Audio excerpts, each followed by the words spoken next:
Hello everyone. Hello students, how are you? So एक आशीष है करके हैं, जम्मू से ये बच्चे हैं। इन्होंने मेरे से क्वेश्चन पूछा है 2-3 बार। इन्होंने लिखा है कि मैम मेरे 530 मार्क्स हैं, नीट सेकंड ड्रॉपर हूँ मैं, और मेरे फादर एक ड्राइवर हैं। एक मैं middle class, lower middle class family से बिलोंग करता हूँ, और मैं बहुत सारी यूट्यूब पे वीडियोस देख रहा हूँ कि सैचुरेशन है एमबीबीएस में, एम्प्लॉयमेंट नहीं मिल रहा है। तो मैम इस सिचुएशन में मैं क्या करूँ? Because being eldest son of my family, मुझ पे ये थोड़ा-सा प्रेशर भी है कि मैं बड़ा होके कमाना शुरू करूँगा और फैमिली के लिए एक सपोर्ट सिस्टम होगा। साथ में इन्होंने लिखा हुआ है यहाँ पे कि मैम जैसे कि एमबीबीएस के बाद जॉब्स अगर नहीं मिलती हैं और अगर पीजी नहीं करो, तो क्या ये सही ऑप्शन है लेने के लिए? Kindly guide me. तो बेटा ऐसी बात है कि सैचुरेशन हर फील्ड में है, बट ये बात है कि एमबीबीएस जो फील्ड है ना, ये थोड़ी-सी सेफ ऑप्शन है, राइट? सैचुरेशन की बात हम क्यों कर रहे हैं एमबीबीएस में? बिकॉज़ ना धीरे-धीरे सीट्स इंक्रीज़ कर रही हैं, बट जॉब्स उस हिसाब से नहीं आ रही हैं, ठीक है? बट एमबीबीएस एक ऐसी फील्ड है बिकॉज़ एक प्रोफ़ेशनल डिग्री है, ठीक है? बाकी इसमें ऐसा है कि अगर आप एक बार एमबीबीएस की डिग्री लेके निकलोगे, उसके बाद आप कहीं गाँव में भी जाओगे, रूरल में भी जाओगे, वहाँ पे बैठ के भी आप कमा सकते हो एक डिग्री के हिसाब से, ठीक है? साथ में आप अपनी तैयारी करते रहिए, है ना? तो ऐसा तो नहीं है कि कोई भी टेस्ट क्लियर नहीं होगा, ठीक है? जब नीट जिस इंसान ने नीट क्लियर कर लिया ना, एमबीबीएस की डिग्री ले ली, one of the hardest degrees in the world, तो वो इंसान ज़िंदगी में कुछ भी कर सकता है। कोई भी डॉक्टर वेला बैठा नहीं देखा है हमने, है ना? ये ज़रूर है, सैचुरेशन की बात हम इसलिए ज़रूर कर रहे हैं ताकि बिकॉज़ जब भी कोई क्रॉप अप होती है ना चीज़ें, तो यूट्यूबर्स वगैरह, बिकॉज़ लोग फेस करना शुरू हो गए हैं, है ना? जितना एक्सपेक्टेड होता था कि हाँ भई एमबीबीएस में निकलते ही जॉब लगेगी, अब वो क्या चीज़ें हो रही हैं कि लोग जब पीजी के लिए जाना है, तो कई लोग ड्रॉप्स ले रहे हैं, पीजी में कंपटीशन बढ़ रहा है।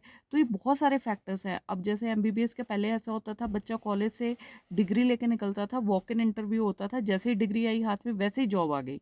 अब वो सिनेरियो नहीं है, बस ये है कि आपको थोड़ा-सा स्ट्रगल करके टेस्ट क्लियर करना पड़ेगा, ठीक है? बट वो अपना इतना दिमाग में इसका इतना प्रेशर भी मत लो कि हाँ भई आपसे होगा ही नहीं। जब आपको रियलिटी चेक, जब आपको पता है कि आगे सैचुरेशन आने वाली है, तो बी प्रिपेयर्ड। जब आपको पहले से ही तैयारी करना शुरू कर दोगे, जब आपको पता है कि 6 साल बाद आपने डॉक्टर बनना है, 5.5 साल का एग्जैक्ट टू बी एग्जैक्ट, तो आपकी जो तैयारी है गवर्नमेंट एग्जाम की, वो आपकी तैयारी थर्ड ईयर से शुरू हो जानी चाहिए। उसमें होता क्या है, मैक्सिमम गवर्नमेंट एग्जाम्स में एक ही चीज़ होती है कि वो थोड़ा सा जीके का पोर्शन पूछ लेते हैं, तो वो आपको अपना पहले से उसकी तैयारी रख लो, न्यूज़पेपर पढ़ना शुरू कर दो, थर्ड ईयर से नहीं करना, फाइनल ईयर से कर दो, इंटर्नशिप से तैयारी करना शुरू कर दो गवर्नमेंट एग्जाम्स की। बिकॉज एमबीबीएस के फाइनल ईयर तक आते आते आपको क्लैरिटी हो जाती है कि हमने लाइफ में आगे करना क्या है। जिनको जॉब की ज़रूरत है तो वो ऑब्वियसली एमबीबीएस के बाद भी आपको क्लियर हो जाएगा कि हमने पीजी की तरफ जाना है, या फिर हमारे जो फैमिली की कंडीशंस हैं वो हमें अलाउ नहीं कर रही हैं कि अब हम एकदम से पीजी करने चले जाएं, तो हमें पहले जॉब के लिए करना है। एक हाउस जॉब भी होती है, कुछ बहुत अच्छे मेडिकल कॉलेजेस हैं, तो हाउस जॉब का मतलब है कि जिस कॉलेज से आप पास आउट करोगे, तो जैसे ही आप एमबीबीएस करके निकलोगे, तो 1 से 3 साल तक आप वहीं पे हाउस जॉब कर सकते हो। बट प्रॉब्लम क्या है ना कि आजकल की जनरेशन कि कई लोग इतने वेल ऑफ होते हैं कि वो नहीं करना चाहते हाउस जॉब, वो चाहते हैं कि हम टाइम वेस्ट ना करें, पीजी की तरफ चले जाएँ। तो ऐसा तो बिल्कुल नहीं है कि एमबीबीएस वाले बिल्कुल ही फ्री बैठने वाले हैं, ऐसा नहीं हो सकता कभी भी। आपके लिए जो जनरल हॉस्पिटल्स हैं वहाँ पे आपको जॉब मिल जाएगी आराम से, 60-70 थाउजेंड रुपीज़ स्टार्टिंग है अभी सैलरी।